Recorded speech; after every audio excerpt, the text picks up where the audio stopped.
Si personne ne t'écoute quand tu parles, le problème n'est pas toujours ce que tu dis. Le plus souvent, c'est ce que tu dégages. Les gens écoutent l'énergie, la présence et la cohérence bien avant d'écouter les mots. Dans un monde saturé de paroles, seuls ceux qui ont une présence forte retiennent l'attention. La première raison pour laquelle personne n'écoute, c'est le manque de clarté. Quand tu parles sans savoir exactement où tu vas, les autres le sentent immédiatement. Un message confus donne envie de décrocher. Les personnes écoutées savent ce qu'elles veulent dire avant d'ouvrir la bouche.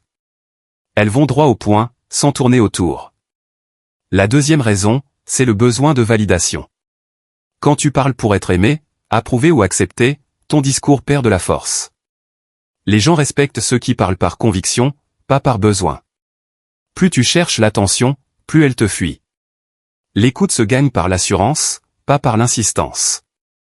Un autre problème fréquent est le manque de cohérence entre les paroles et les actes. Si tu parles beaucoup mais que tes actions ne suivent pas, ton crédit chute.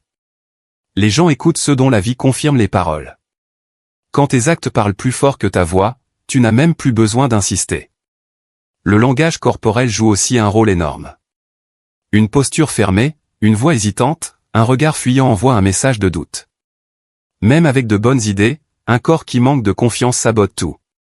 À l'inverse, une posture stable, une voix posée et un regard calme captent naturellement l'attention. Il y a aussi le problème de la surcommunication. Parler trop souvent, trop longtemps, surtout, enlève de la valeur à tes mots. Les personnes écoutées ne parlent pas tout le temps. Elles choisissent leur moment. Leur silence crée de l'attente. Et quand elles parlent, les autres écoutent. La peur du jugement est une autre cause majeure. Quand tu censures tes mots, que tu hésites, que tu t'excuses avant même de parler, ton message perd sa force. Les gens sentent cette peur et s'en détachent. Le respect commence quand tu assumes ce que tu dis, même si tout le monde n'est pas d'accord. Il faut aussi comprendre une vérité difficile, parfois, les gens ne t'écoutent pas parce que tu n'as pas encore construit ta valeur. Le respect s'accumule avec le temps, la constance et les résultats.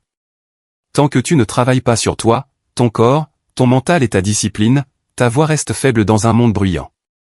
La solution n'est pas de parler plus fort, mais de devenir plus solide. Moins parler, mieux parler. Observer davantage. Agir plus. Construire une présence qui force l'écoute avant même de prononcer un mot.